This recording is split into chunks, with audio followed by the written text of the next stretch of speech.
we never come forward and say we don't need capital. No cap. To be capped up. 10 o'clock on the gram, no you should check me. Here for an hour, I promise this talk is heavy. I'm cooking, just getting started, don't go asking if it's ready. I'll be damned like we about to break a levee. I swear, all of this content push my conscience to a beautiful, dark, twisted fantasy. I'm a monster, my posture looking like we was winning Oscars. Far from an act, but still acting like we got sponsors. Define us by the work we do, you know the work of few. Willing to get down in the trenches for the perfect view. So if you at me, then be sure to mention purpose too. And alignment, we own it, far from consignment. I seen the light, it was blind to contribute this all the timing. Let it breathe till you find it. Get fresh, then set the table for guests. I told you that we was cooking, this compliments to the chef. Let's go.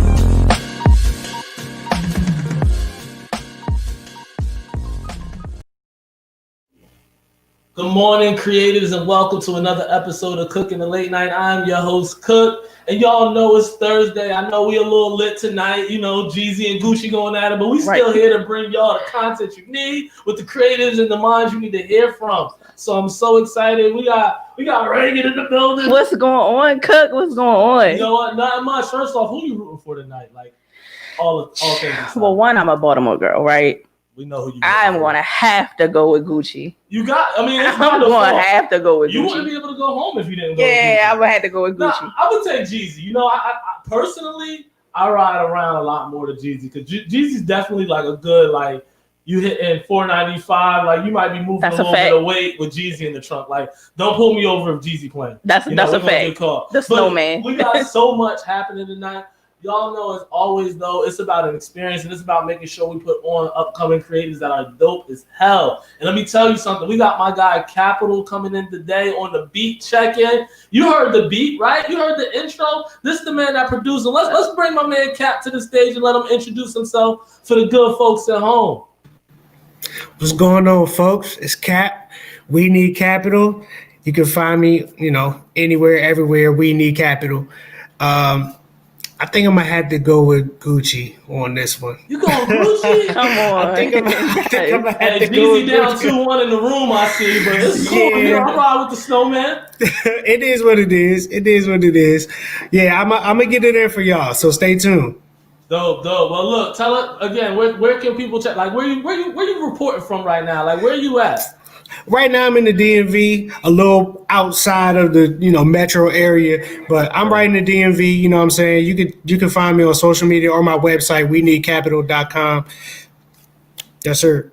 Dope. Well, look, we got the tag in for you. We're gonna let you go cook up. We're gonna check in with you in about 45 minutes or so, right? After we had this dope conversation, we're gonna check back and see what you got for us on the heat. All right, bro? All right, get your ears ready. All right, man. You good? Be great, man. Cook up. Yes, sir. All right, awesome. Look, I'm hyped. So he's gonna make this whole beat for us while we interviewing. That's so we're gonna inspire him. Yeah. You know, and let's talk inspiration. We might as well jump into it. Let's get it. You from Baltimore? You already claimed your set. Yeah. You know what was this journey like? Like, cause you actually did you always know that you wanted to be a publicist? Like, tell us about yourself. I think I always knew that, right? Like even starting in high school, I was in this multimedia program that I took myself out of at first, right? And I took myself out of it because I'm like, okay, this is too tough. This is too tough for me, and I didn't really feel like doing it. But I always knew I wanted to be behind the scenes. It had a component where it was more so like a journalistic component. I knew I didn't want to do that. I knew I wanted to be the go-to person behind the scenes, pulling the strings and making stuff shake for other people. Yeah. So all right, so you knew you like connecting people. You knew what you could be in the background. Talk about like then you even took that to the collegiate level. Yeah. Right. You know, you went to Lincoln. Like what went that's into your home. School? What went into your choice in school? Like why that program? Yeah. So one, Lincoln is home. That's like the place where Regan. We seen like we gonna make sure the people have seen. We gonna tap in real quick because you rap Lincoln pretty tough. Well, you got pictures. I seen it. Look, personally, I seen it. This you holding it down for the block. Like look, you holding it down like. What went into Lincoln as your home school? Yeah, like Lincoln was small and intimate. It was far, but not too far. It was like maybe 45 minutes, right? And when I got on the yard, which of course that's what we call it, when I got on the yard, I just knew like this would be the place for me. So in high school, my admissions counselor at the time, I went to Pikesville, which is in Baltimore, Maryland, predominantly Jewish. And we used to have a Black History Month, like, Black History Month college fair. My college admissions counselor at the time came to that college fair. Didn't know he was my college admissions counselor. He said, I read your admissions letter. He said, you're Regan. I said, yeah, I'm Regan. He said, Regan Farley, I just admitted you into Lincoln University.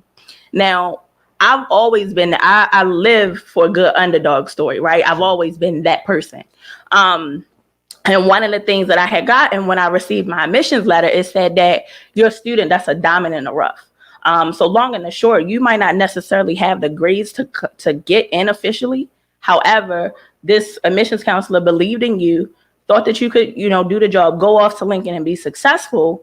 To this day, his name is Rodwell Cole. To this day, Mr. Rodwell Cole is my guy because he took a chance when so many others wouldn't.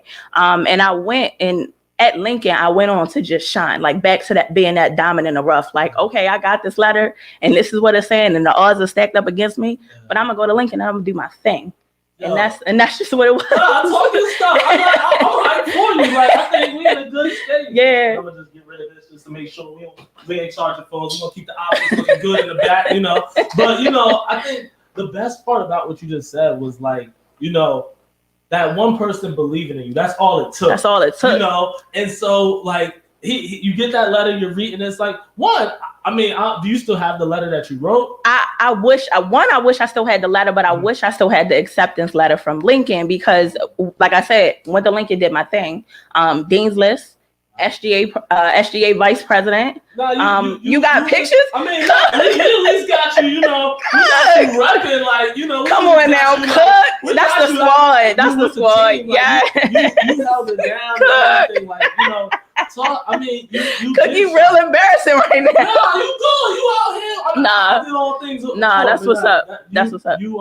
The thing that shows in that photo, which I again, you can only read so much when you research someone. Like you went to Lincoln. That's all I know. What it took for you to get there isn't something that I would know or anyone out there would know. Yeah. But to see hear what you went through, that photo shines. Like you shine because you put the work in to get there. The work. So what was that grind like in college to stay focused, knowing that this was above you? Yeah, so I knew that I didn't want to come back home. Like I come from a single parent. My mom is my best friend. Grandma has always been my support system. I know what it looks like to be raised by a strong Black woman. And Mom, I'm a first generation college student, right? And the one thing Mom always said is no matter what, we'll figure it out. So I knew that with going to Lincoln, I knew that I wasn't going to bring myself home. Like I knew I wasn't coming home. So I'm gonna do everything that I can in my power to stay. So if that means, okay, Reagan, you need an on-campus job, which that ain't really work out too well because I wasn't trying to do that all. I wasn't trying to be in the library. You ain't even walking up like, hey, you know what, guys, just check out. Like, what you need to get. But I knew I had to hustle, right? And I've always known that. So became SGA vice president. Our women board was covered. Oh, Dean, such and such in the financial aid office. My name's Regan. How you doing? I'm from Baltimore. Like, this is who I am. This is what I want to be when I grow up. And this is what I'm gonna do to not go home. So if I need to wait in that long financial aid line, matter of fact, let me build a relationship because relationships are key. And I've always known that. Who put you on that? Because that's not something that everyone. My mother. That's the goal. That's the goal. Like any story that you hear about me, like my relentlessness, my pursuit of like following my dreams, I've known that since I was younger. So I don't know how to do anything else but do that. Absolutely. But she always instilled in me, be nice to the janitor because you never know, who you're gonna need, what's gonna happen, and just be your best self. So knowing that, I can never fail. That's lit. Oh I like that. I like that energy because it's one that was also, really just important in not only molding who you are, but nurturing who you want to be. Because a lot of people come in places where they're stifled at the home. And they're like, I can't express myself. I'm blessed. No, that's a definite blessing. So shout outs to Mom, by the way. Mom, I love you. Yeah, Grandma, I love you. Always, you've been seeing it. Yeah, but, that's fire. Like, so all right, so you get in Lincoln. Got to Lincoln. Became SGA vice president. SGA vice president. So I would handle Dean's List. I did everything but study abroad. Anything else that I wanted to do up at Lincoln, I did. Even down to my department head. So I manage our school newspaper, and even down to my department head and the PR director on a campus at the time, just saying, I was sitting in our office one day. Like I said, I was vice president of SGA. So I handled anything public relations facing as a student. So planning our homecomings, planning some of our major big revenue generated events, putting indie artists on stage with like Big Sean, Wale, Miguel. At the time, they weren't. At the time, I mean, maybe Fab was on, but Big Sean, Wale, and Miguel. So I went to college around like 2008, 2012. So those were names that are just coming up. Oh, you had it. So you had an ear too. And I always had an ear. See, like I might have to rethink my Gucci answer. But yeah, no, I said so you did all of that as well and coordinating. Yeah, I did all of that as well. And at the time, the guy's name who was our booking manager, he's now Meek Mill's road manager. His name is Clint. But Clint walked me through everything. And I remember at that time, the public relations director up at Lincoln, I was sitting in her office, I was writing a press release. She said, "Do you want to go to California?" We were close in age. So maybe she was 26. And I'm like, California? And she's like, call your mother. I'm sending you to California.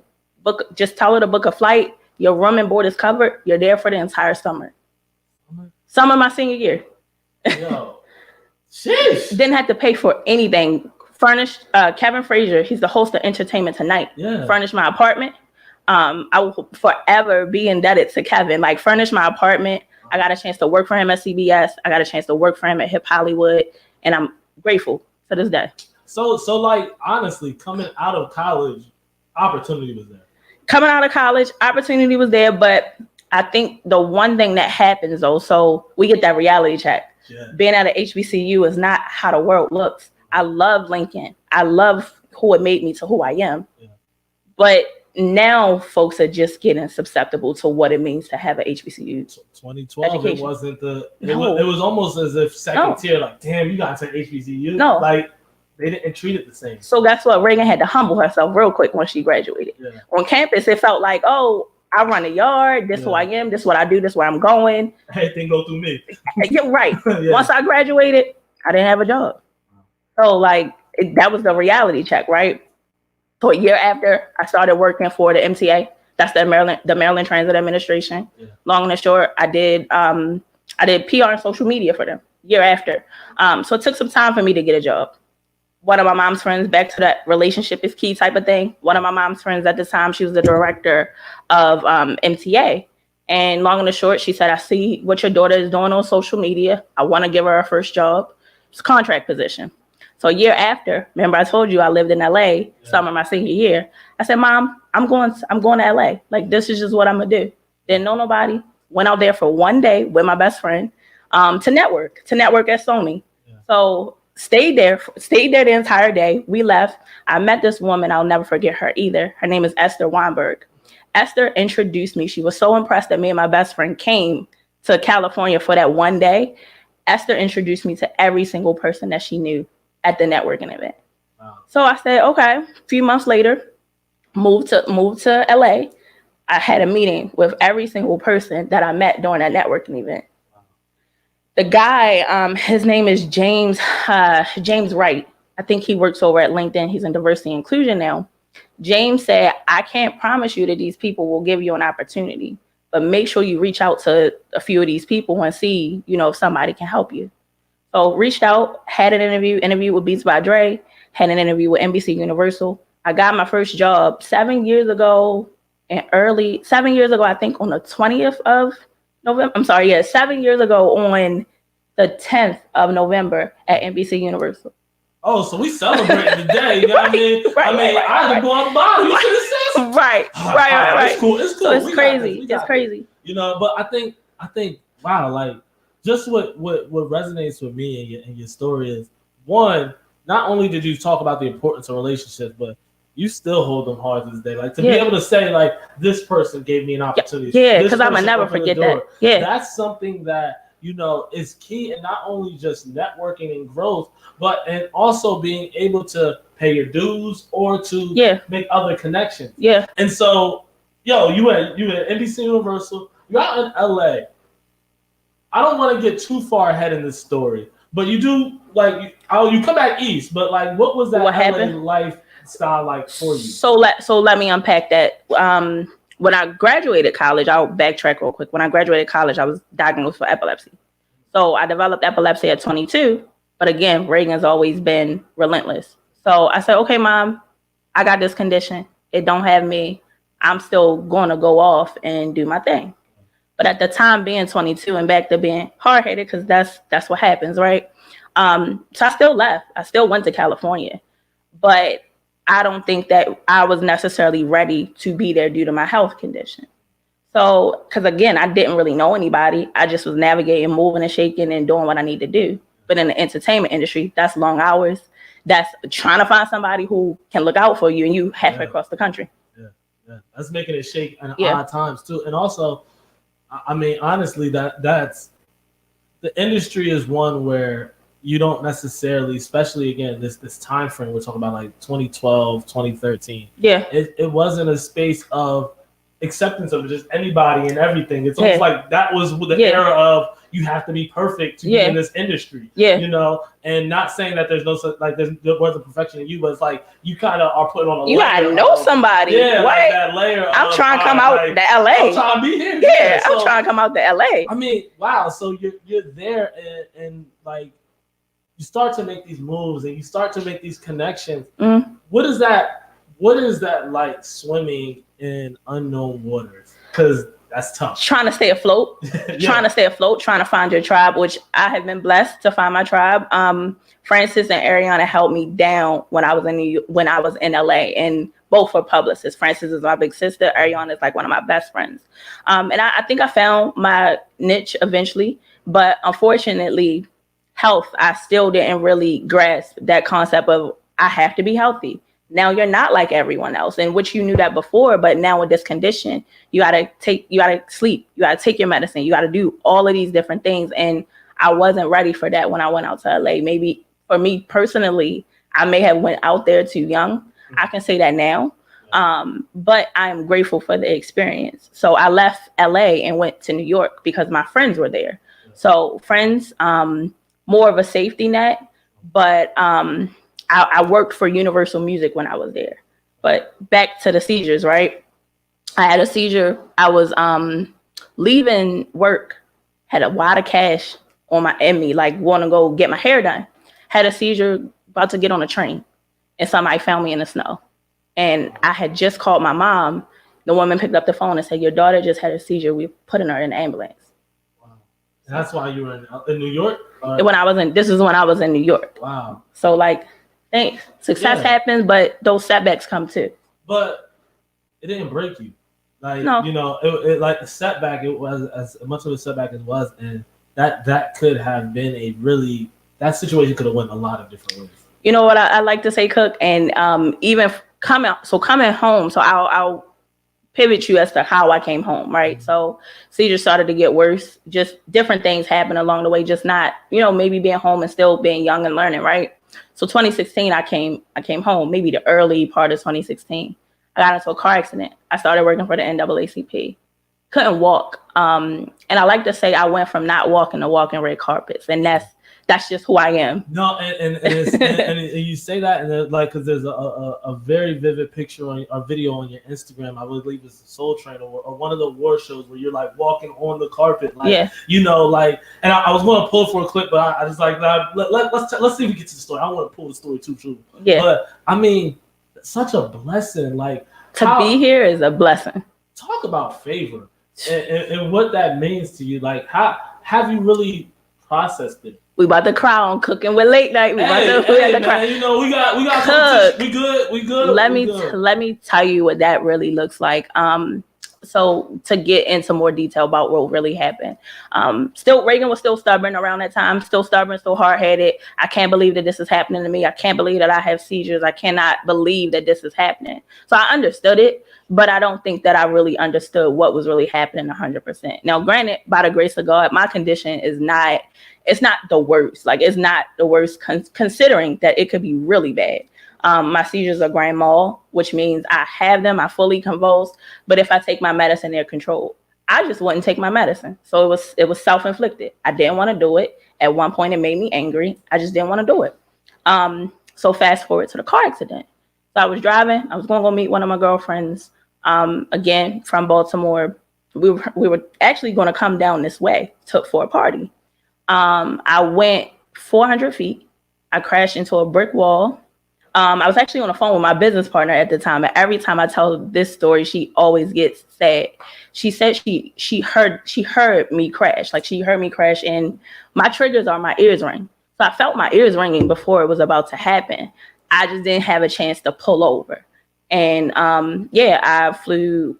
The car went 400 feet. We crashed into a brick wall. I went into oncoming traffic. But guess what? I'm alive to tell you that, right? I'm alive to tell you that. Yeah. No, I mean, God is the greatest, and, for sure. And, you know, for you and for this time frame, you can tell there's something special in the calling on your life. You know, it's definitely a symbol. Like, you know, hey, Regan, I know you haven't been listening to me, but I'm not through with you yet. Yeah. You know, and it was. And so. And if you don't listen, I'm gonna make you listen, and I'm gonna get your attention. So yes, and so, you know, getting that, like having your attention, getting your attention in that way. Yeah. In the recovery, in the after, what are some things, like how do you get yourself back in a space to be accepted? Man, okay, so we skipped high school. So high school, I was in this program called Avid, right? I go speak every year. My family, since I have been in college, we have given a scholarship most years, as much as we can. We try to give a scholarship to a student who shows determination in the program. So the kids in the program that year wrote me because they're used to seeing me, and just reading their letters, how much I inspired them, how much I've poured into their lives, how much, they feel bad that this has happened. I have no choice but to do it, because what I'm doing isn't for me, it's for somebody else. It's for that next Regan Farley. Yeah. So that. Because, you know, it's absolutely one of those things that if you don't lean into your calling, into your purpose, someone else doesn't become free. Someone else doesn't get the opportunity. Someone else doesn't realize that they have the potential to be more than what maybe their circumstances may show. Yeah. And again, it's just a salute to you and getting that. And you know what's beautiful for me in seeing this on the other side is I know that spirit of you giving, I've seen it play out in real life. One of our mutual friends, Donovan, actually, he told me like how he got paired up with you as a mentor. I love Donovan. And you know what really, like, for someone who's on a path, for someone who's as busy, because we haven't even talked about like starting your agency. Like, we haven't even gone into the whole bag yet. But you know, you have so much on your plate, from your health to your business, that you still give back. How important is that to you? Because, like, again, another thing that mom instilled in me, right? Like, your story isn't for you, it's to heal someone else. So at first, when I would talk about my epilepsy, I would be very surface level. Not because I didn't want people to know, but I wasn't comfortable with it. So now that I am comfortable with that journey, I can say, Cook, well, I did have a seizure in the street. I could say, like, yeah, the car accident, it was awful. And I didn't, the fire department told my mother, I didn't know that we are shocked that she is still here. And, you know, her being a single parent, having to hear something like that is wild. But again, I know my story isn't for just me. It's for somebody else to say, hey, I see her, I see what she's doing, and I know that I can make it too. So that's who my story is for, and that's why I gotta give it. I have no choice, because I feel like we're so much more blessed when we give stuff away. Yo, I'm inspired. I'm motivated. Like, I'm ready to go make some shake myself right now. Like, nah, we owe it to the world right now to take over. We do. You know? And so let's talk a little bit about like what you built, because you know this idea, like this whole storyline in itself is enough motivation for anyone in the creative world to realize what they have is meant to add value to the world around them, not for them just to be floating along in this space. I always tell my team, like, make a purpose, like make an impact while making a purpose. Like, do all of those things, because you gotta be impactful for sure. 100%. And I even look at it nowadays, and we can talk about your favorite pastime of Clubhouse. So we can talk about it too, because you definitely are visionary even with that. But the one thing I like about that app is it tends to lead to more impactful conversations as opposed to those surface levels. And I think, coming out of a pandemic, rolling into a new year, I think people are not as impressed with influencers as impactors. And kind of going back to just your story, how did you start to get in the impact side on the public relations field? Like, when did you actually get started with your agency? So I've always, like, even from the beginning, I've always wanted to do my own thing. So even when I was in LA, I was doing my own thing. Even when I was in New York, I was doing my own thing. Like, my best friend Brittany and I used to have a firm together. And I think this month, a few years ago too, we launched our firm. So things have seasons, right? Yeah. But I always knew I wanted to work for myself.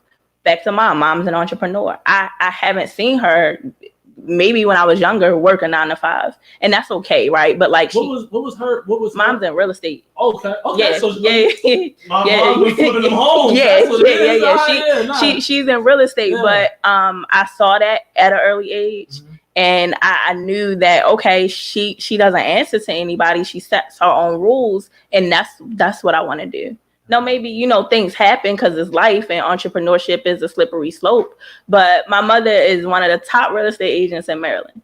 Oh. So if she got that under her belt, let me figure out how I can go off and do something. I top in my field somewhere. Yeah. I need to go make some moves. By the way, Mom, I'm first time home buyer. I'm gonna holler at you. No, but I think again, that's that driving, that hustle. There's something that you said in there where you like, me and my best friend opened up a firm and things have their season. I resonated that with so much because it was something I did before going to business with friends. And people often tell you, don't go into business with friends because it ruins a friendship. Talk about the actual experience of not only building and starting a business with your friend, but being able to dissolve it and maintain a friendship. Because I think that's important. Yeah. And Britt, my best friend, we started my PR agency. But Britt is a personality, and that's just who she is.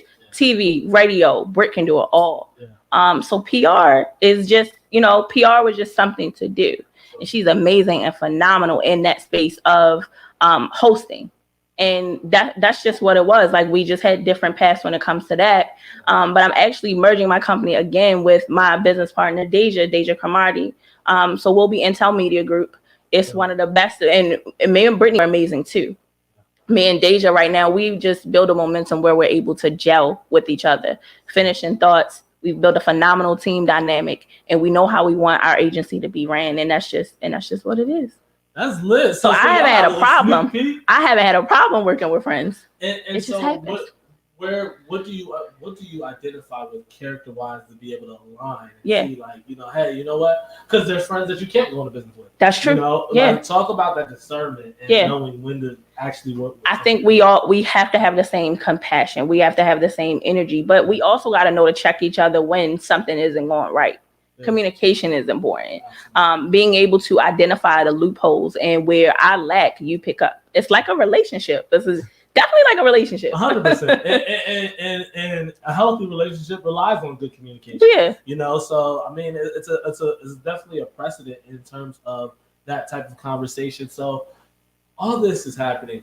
What moment for you in this space are you like, I'm here, like, my moves, my actions, I'm in a moment. I don't have that yet. It ain't hit yet? It ain't. Because I see some stuff that I was like, she lit. Like, I mean, we can run it by you. Lord. I'm going to run it by you before we run it by the world. But, like, like, this is it. Me and Anthony. Yeah. You at birthday parties. You popping. Like, you're not seen. But on top of that, just as much as you're there, though, you're here. Just last year, or just the last year, like, just as much as you were in the party and you can be there, you're on the carpet and you're making things happen. So, like, with all this, how do you not get complacent? Because Listen, I know that the sky is the limit. Like I know that there is, and not even the sky is the limit, but there's no limit to if I want it and I dream it, I can do whatever I need to do. Like entertainment is a facet of where I'm trying to go. And it's just where I got my start. But now we're trying to figure out how to get corporate checks. And that's a different type of bag. Entertainment is great. I love what I do. The Trap Music Museum had an event tomorrow, so make sure y'all over there. Right. But that happens too. But to be able to be a young, or you know what? I knew that it clicked for me at this time. Before the pandemic hit, I was working with the United Negro College Fund, me and the team. We did something with Anthony Anderson, the Mayor's Basketball. They have one here. But we worked with them in LA. As an HBCU graduate, you got that picture too? Come on. Did we do our research? Did we do our homework? That like it, right? That's it? We prepared, right? Okay, cool. I can't. No, that's what's up. As an HBCU graduate, to be in that space and to tell that story, as a HBCU grad, I remember sitting in those seats. Like I remember Regan at 18 saying, "I'm gonna go off and change the world," or "I'm gonna go off and pour into the next Regan," or being stubborn and telling Ashley, who sent me to LA that summer, saying, "Ashley, I'm gonna live in LA and I'm gonna live in New York," and being able to do both, no matter how long or how short, being able to accomplish that, and thinking, "Oh, I'm only working entertainment," and now. What I just tell you, higher education. So like we represented Benedict College, we represented United Negro College Fund, and those are that's different. That's a different lens than where I thought I would go, and I never thought I would be there. Wow. No, I mean I think that it's that not just determination, but just understanding of this is good, but there's more because And carpets is cute. That's cute. Like oh, it's a red carpet. Cool. Okay. We did this, but and that's not against anyone who enjoys it, or against anyone who's aspiring to be there. Not at all. It's 100% saying once you get there, don't be complete. Don't stop there. That part. Don't stop that part. Even when I tell interns and they tell me, "Hey, well, I want to work in entertainment," I say, "Okay." But make sure you are multi-dimensional, because when you're multi-dimensional, when Lil Uzi Vert or Lil Baby ain't at the club anymore, and they're not, when this season has come and COVID has hit, how are you getting your coinage? Not saying that the bag is stopping, but like now I can talk about, again, corporate money. I can talk about healthcare PR. Like we can do the higher education thing. So again, remember to be multidimensional. And if you're talking social justice, now rappers are starting to go into the social justice lane. How are you merging those worlds? So don't only think just entertainment, think globally and multidimensional. And that's the key. And I like that. I like that you're passing that on to others. Because, I always tell my interns that. I would say there's never a shortage of people who decide to keep the gold for themselves. Yeah. And, to see you genuinely being someone that's like, I got this gold, I got all these gems, but these gems aren't for me to hold on to forever. Yeah. These gems are for you to go and lay your foundation, you to invest in. And I think that execution is what makes it different. And I think that what plays a part into why you're here and purposefully, right? Yeah. And so you were just talking about like preparing for seasons. There has been no bigger season or a challenge of change as much as this pandemic. Yeah. What was that like for you in terms of figuring out how am I going to be able to pivot and bring value to the clients that I represent? Because, we can go into your clients. I think that, you already a big enough draw yourself, but you represent other people who people may have heard of on another level as well. But like, talk about being able to pivot yourself, and get your mind right. I had to get that right quick, for real, right? You had 24 hours. The phone calls coming. You had one job. So when a pandemic hit, back to the Anthony Anderson thing, that was just a pre-event. So the actual event was supposed to be in March. Wow. That was just the pre-event. So that became, okay, now we're not doing this, and we're inviting people out. Like, we're inviting other publicists, other his cast members. We're inviting other Hollywood people out. So that was supposed to be, I think, maybe March 15th or something like that. Pandemic said no, thank you. Nah, we good. Nah. You keep all that. But passive income had to be a thing. What can I do quickly? What can I do that I have been sitting on and I haven't had a chance to like really work on? Because when you're a service-based entrepreneur, you're worried about other people. You're helping other people's dreams come true. Like, and that's the one thing that I love about PR. And I think you like switched because you dropped this on them. Like you gave the streets. Oh yeah, my book. Yeah, You gave the streets something. So it's a journal. It's called Can't Knock the Hustle. I'm a big Jay-Z fan. Like I always say that. Yeah, I'm a big Hov fan. We want COVID-5 this like I'm a Hov fan too. I like that. See, we might have done something. We still figure out this Jay-Z thing. Yeah, we gonna have to figure that part out. But no, I'm a big Hov fan, and Can't Knock the Hustle for me. And the video that you mentioned, I'm playing a song on there, and it's called My First Song. It's by Hov.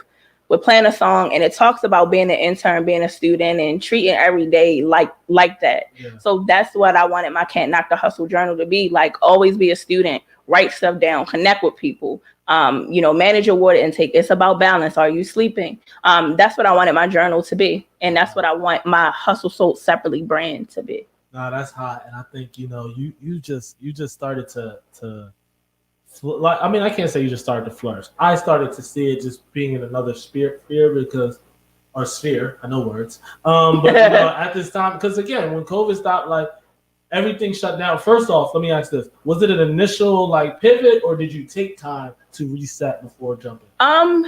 So prior to COVID, I had got laid off from NAACP in 19, so that was March. Since then, it was go mode. It was hip hop awards. I mean, Crystal was out of different places. Yeah. It was time to go anyway. Sure. So I knew what that pivot had to look like, right? So that prepared me for this pivot. Got it. Yeah. You was already on your, we get into the bag. We're going to do something because I had to pivot here and I couldn't be sad about getting laid off. So let me figure out what Regan Farley agency rebrand needs to look like. Yeah. Let me get serious. Let me get back on my grind. Yeah. And then when the pandemic hit, it was like, okay, we were picking up speed. Like we had the Anthony Anderson event, then we had Benedict College that we were representing, then we had even represented a portion of the NAACP for a national event. I got laid off, Cook. Let me tell you something real. I got laid off and they came to be a client again. That don't happen. No, that's favor. That's what he's talking about. Like, favor ain't fair. Yeah. But all of that momentum in that same breath, again, stuff gets taken away. Be careful what you wish for and know that things are not, nothing is given to you, right? Like it's earned. So that happened. We had that momentum. God said this pandemic about to hit, right? Yeah. So again, what can I do quickly? What can I do that's intentional? What can I do that I enjoy that I haven't had time to do? It was my journals, my t-shirts, all of that other stuff for me. Nah, I love that. And I think, what this year has done, as I'm talking to people offline, and I was like, this year was honestly as tragic as it is for a lot of people because there have been real life deaths. Yeah. Like, things have happened. People have lost jobs and all that.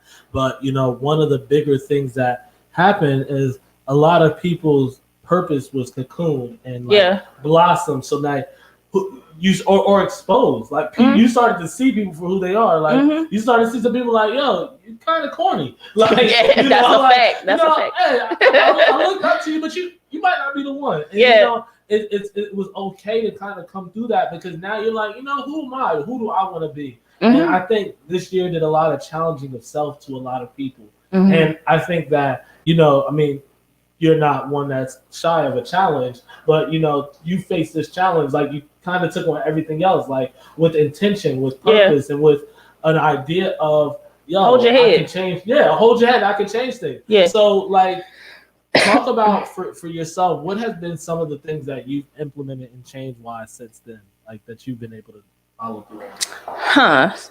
What I've implemented. That's a good question. Okay, what I've implemented, it's been a strategy to remember that you always need passive income because service-based income is always going to, it's going to come, but it's going to come as long as you're servicing. Yeah. But right now, since we can't service in that capacity, we're going to need some passive income. We're going to have to pass some income. Pass it income because we need it. I like it. Right, passive income, money that you are making in your sleep. service-based income for you providing a service, and then investment income. Like, we need all of those things because millionaires got 7 streams, if not 8, 9, 10. So let's figure out all of these things because that needs to happen. You can't just get money one way. And that was kind of really eye-opening. Not that it was eye-opening because I knew that, but like comfortable. That moment of comfort when the check's looking good and you flying here and there and you doing this, and when everything's taken care of, you don't think about what you worried about. Right. Yeah. Especially since I was hitting that stride. Like, I was definitely hitting that stride when I left NAACP. But it happens. Things happen, and it's been beautiful to see the creatives that are flourishing from this. Like, it's been so amazing. That's fire. And when we talk about even mindset shift, and we flirted with the idea of Clubhouse earlier, but you did something recent that I thought was really dope with this new application.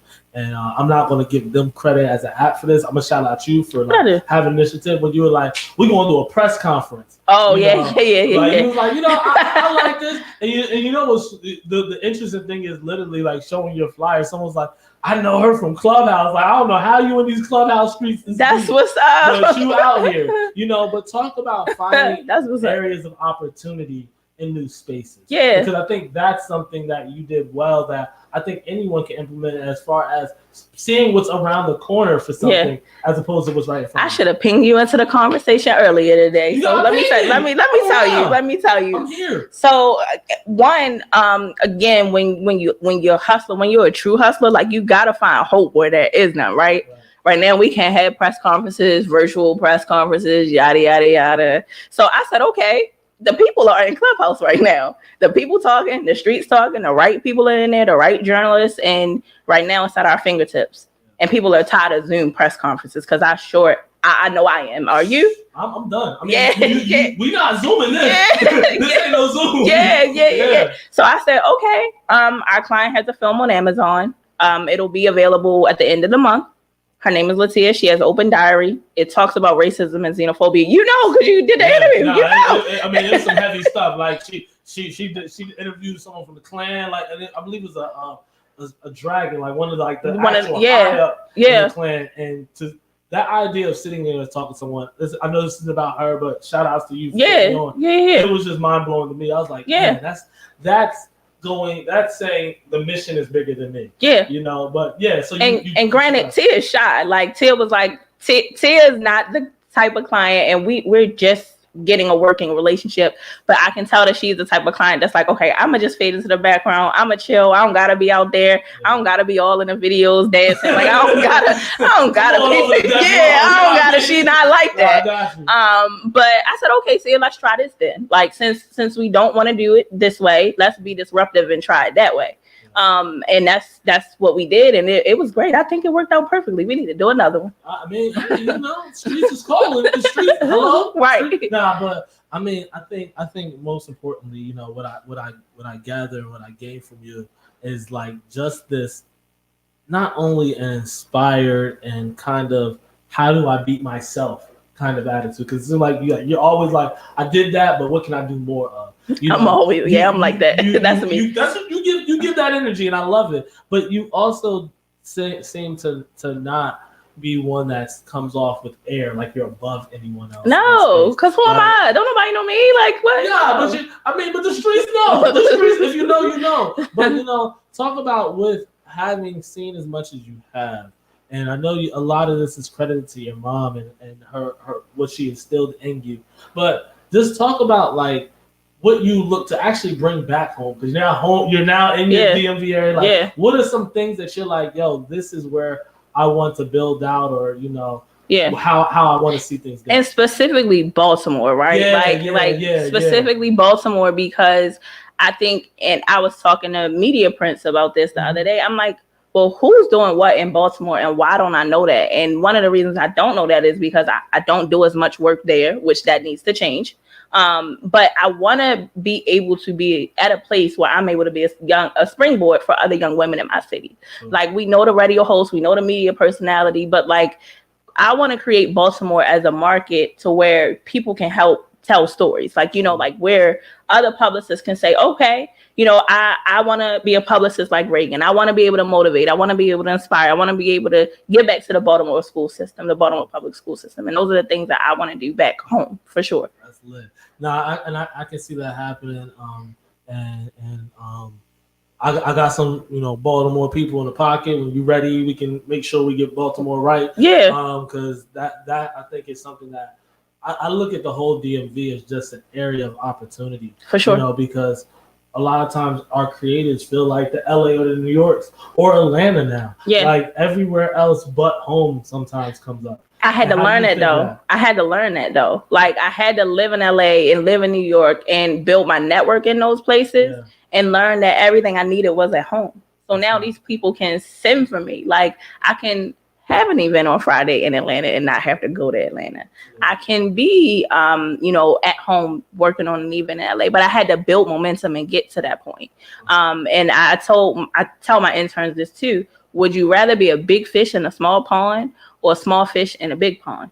Which one do you want? Because now you can move and shake and navigate how you need to doing certain things. And I love that. And it's something I even question myself because I like even something like this, right? It's like, you know, do you take this to a different city to let it be more? But then I also realize, you know, you just gotta know how to swim sometimes too. Like the water, if you can adapt to different water, like cool, you know, like I can go to New York, make something shake, but let's bring it back here. Let's build up here because here needs something too. And here has the tools to be a larger pond, right? And I think that's just something that I feel that our generation of creatives and minds are going to be really, you know, change the world. We're change innovators for those thought leaders and the implementers. But let me tell you what I like about you and what you're doing with the show. The fact that you are celebrating creatives who have untold stories is amazing to me. So keep doing that. Like we need more yous. I appreciate it. And it's those like you that can come on that makes me feel like there are stories that need to be heard, right? That on another level, because we will see you on a red carpet, but never know what it took for you to get to that carpet. And I think when people realize that there are other ways to get to the carpet besides being the star that has to have your whole life story on the front of a magazine, you can get on the carpet by being a person that puts in the work. That's something to aspire to be as well. I always say I like to be paid over popular. I got t-shirts. I got t-shirts for that too. Like, is that on the website? Yeah, they on the website. Switch to the website band on the bottom. Go to that website ticketer. I always like to say that. But that's fire. And so let me ask the one question I do have for you is you know, what do you look for in your clients? And when you're attracting your clients, it got to be the right fit, like for sure. Like just as well as they're looking to work with me, I got to want to work with them. Energy is truly important to me because I have to love what I do. We spend so much time working on projects and different things like that I have to enjoy it. And I think you got to have that same mindset, that same goal, that same passion. And you also got to remember, I'm your publicist. I'm not your manager. So like you have to do the work and I am telling stories for the work that you're doing. Right. So I think that clients have to realize that, like, I'm not a babysitter. We're not here to hold your hand. This is a team effort, like through and through. So what does all of those different things look like? And that's what I look for. Someone who's motivated, someone who's ambitious, someone who's inspiring. I text my client, Crystal. So my client, Crystal, is the general manager of the Trap Music Museum. I texted her last night because, again, they have the Future exhibit that's launching tomorrow that my team is doing PR for. Long and short, though, I sent out the email blast and someone responded back to me. She said, hey, I met Crystal a few years ago at the Soul Train Awards. She's doing amazing. I smiled when I saw her picture on this email. I can't wait to see her tomorrow. Crystal won Grand Hustle maybe it was a competition show with T.I. Maybe she won that almost 3 years ago now. The fact that person still remembered. And I text Crystal. I said, let me tell you how you're blessed. I said, people are rooting for you and you don't even know who they are. So you're never going to fail. And the dynamic that me and someone like her have, like, I remember like us starting. I remember before the TV show. Like I remember all of these different things and she doing amazing. That's lit. And that's a team. It's a family dynamic. And I think that's what goes into it more. Like, you know, it gets to a point where you want to feel like, yo, hey, this is what's going on. Yeah. I want the best. Clearly, I want the best for you. I'm not going to call you with anything less than. Yeah. And I think you're just inspiring overall. Like I'm like taking in your story, and again, it's only so much that you can research, especially because these stories aren't really shared often, right? In these spaces, but you know, it solidifies who you are. So let me ask you this for because one of the things I always ask guests when they come on the show is, what does legacy look like for you? And how are you striving towards it? Yeah, legacy looks like for me, for my company to be a global firm, like because there's not too many Black PR firms or communications firms. I can think of Burrell, but honestly, that's it. And Burrell is based in Chicago. They've been around for years.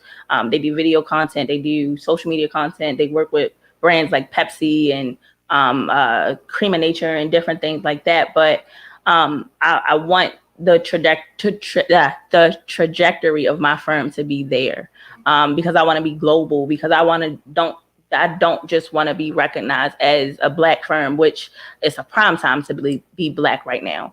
But I don't want to be known for just that. I want to be known to be a firm that can just compete regardless. So that's what legacy looks like to me. That's fine. All right, look, this has been a really just great conversation. I've appreciated so much of this with you. You know, we're gonna go compare scorecards in this Jeezy thing real soon. But please tell everyone, how can we support you? Yes. What's coming next? We got the website at the bottom right now, but what else do you have coming on that we can support? Y'all gotta visit ReganFarley.com if you're looking to be a client. If you're looking to purchase a t-shirt, visit our t-shop. And it's gonna be some events and some programming. Of course, we're gonna have to do it virtually, but we're gonna do some stuff in 2021.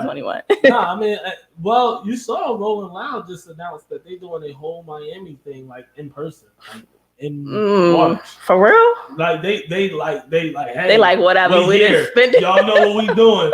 Y'all really believe in Biden. And it's funny. And actually, real quick before we go, this is like a little fun thing, but it's funny because like a couple years back, right? You was chilling somewhere, you was just at a location, and this video is going to better play on the screen where you was actually just talking to. My edit was off. My soror. Yeah, you talking your soror. Like, you was talking to, you know. So this is before. This is before. This is 2018, and you were like 2020 in your caption. Like, talk about this, and her speech was just. Speech was bomb, right? Right. Like, and I'm gonna swipe this off because I got your edit wrong. Yeah. But yeah. Like, you know, talk about this, and now seeing her become vice president. So that was when I was still at the NAACP. Mm-hmm. So I was in comms when I was at the NAACP. I would travel wherever the president went, wherever like, you know, different social justice things popped up. Mm-hmm. But we had went to rally for, I forgot why we went there, but we went to the Senate to like rally for something. Maybe it was Jeff Sessions. But to hear her speech, and I think, I forgot it verbatim, but basically she just was talking about fighting and battles and everything that I've been through. Like, right? It was like, if there's a fight any fight worth having is a fight to like it was like something like that. She had bars. But then imagine to see her fight now with racism, with police brutality and different things of that nature. Now, say whatever you want about the decisions that she has made, right? Being in the criminal justice system, but what she embodies. That's a Black woman, regardless of whatever you think. That's a HBCU graduate. And that's a member of the best sorority in the world when it's not up for debate. But like, not here today. But like, say what you want, what she embodies and what she represents as a Black woman is amazing to me. Yeah. I think it was just for me, like we said, I was like, oh, that's fire. Like literally you called her 2020 and 2018 and here she is about to be, and that all came to fruition because the whole clearly Miami thing biting on get us together in like 2 months, 2 to 3 business days. Right. I don't know what Miami doing, but best of luck to them. Best of luck. Hater had to be them. Right. ain't me though. Ain't me. That part. Sure. But you know, again, I want to just thank you. Thank you for just the spirit that you are. Yeah. Thank you for the energy that you bring. I think we almost time to check in on the producer though. Like, let's see what he got in the building. Cap. We're gonna bring Cap to the stage. Cap, what's up, man? How you feeling over there, bro?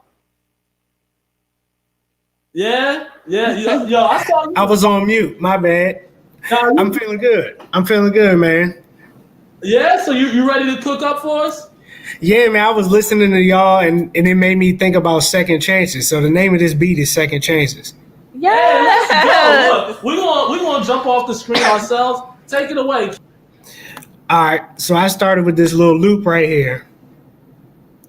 I ain't even gonna play the rest of the loop. I'm just gonna let y'all hear how I flipped it.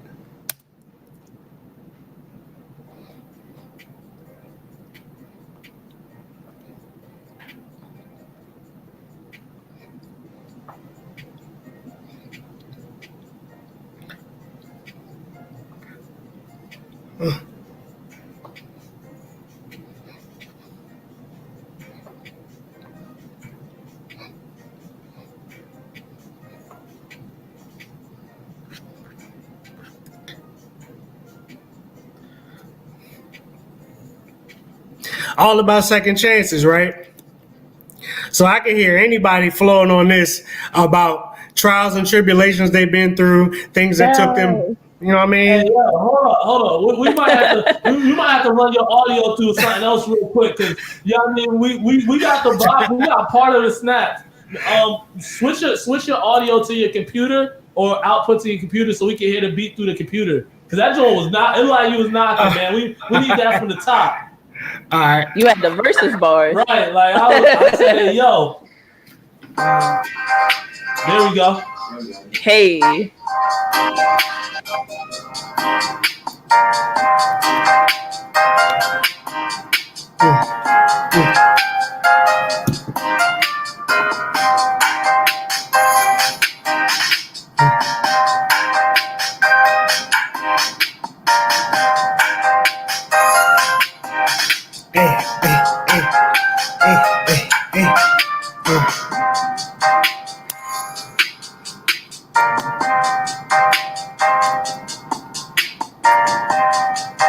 Now, see, if this was 10 years ago, I would have gave y'all some bars real quick to go with the beat. You know what I'm saying? But hey, I was about to say, you know, I had a couple of times. I thought you was about to start rapping. I was about to, you know, about to spit a high 16 real quick. Yo, nah, I was going to give a couple, but you know what? The light was all Regan tonight. I didn't want no shine. Listen, you know? I would have backed you up with a hook or something. Yo, we could have bought it. You know what? we could have did a little something. Tell us how we can support you and what you have going on, bro. Beat crazy. Thank you again, the producer of the show intro. Like, how can we support you? I appreciate it. Yeah. So I just started posting beats on YouTube. Subscribe to my YouTube. That would be very, very helpful. Man. Check out my website, weneedcapital.com. Follow me on IG. Follow me on Twitter. It's all We Need Capital. And just if you know anybody that does music or know anybody that's a dope artist or know anybody that needs beats, direct them to me. You know, I'm always willing to work. You know what I mean? I have to do a Jacking for Beats Clubhouse session. Yo, yeah, you on Clubhouse? Bro, I'm not even on Clubhouse. We gotta get you there. We gotta get you right, because that's too many rappers on there. Yes, too many rappers on there. But one, hey, real quick question for you, Cap, because you've been with the show from IGTV. What you think? How we looking now, man? How we feeling to you now? Bruh, it's crazy just to see the progression. Like, I can already see your name in lights. I can already see you bringing. Yes. It's just crazy the progression in the vision that you had behind the whole show and how it's just come to fruition. It's crazy. My guy, I appreciate you. You've been like the day one idea inception guy. Like, you was in the inner sanctum. So, anytime we got a platform, bro, you always got a place to stand on. So let me know because I can assist. Once again, y'all tuned in. Go subscribe to his YouTube channel. We'll make sure we'll drop it up on this actual recap video too for those on YouTube so we can support, or visit weneedcapital.com. My guy, I'll see you. Stay cooking, bro. All right. Appreciate you. Awesome. Well, with that said, we're gonna close this out. Regan, I appreciate you again. Anything you want to say in closing to those watching? No, I'm gonna just say that the dream is free, but the hustle sold separately. Your story is not just yours. Stay consistent, stay motivated. And I always say my goal is to create, innovate, and inspire. So make sure that you create, innovate, and inspire someone else today. Well, I will say this: you hit your goal today because you definitely inspired me. I'm like hustle on another level again. Yeah, I appreciate you. So to all my creators, again, if y'all was acting, y'all will understand that there's no such thing as an obstacle, and if you don't let it stand in your way, X is just for an excuse. Like, so whatever you say, I can't do it because of X, that's an automatic excuse. You got to push through it if you really want to bring something to life. I want to thank all my creators for watching in. You guys get out there. It's our time to shine. Good morning, creative. Stay cooking. We out.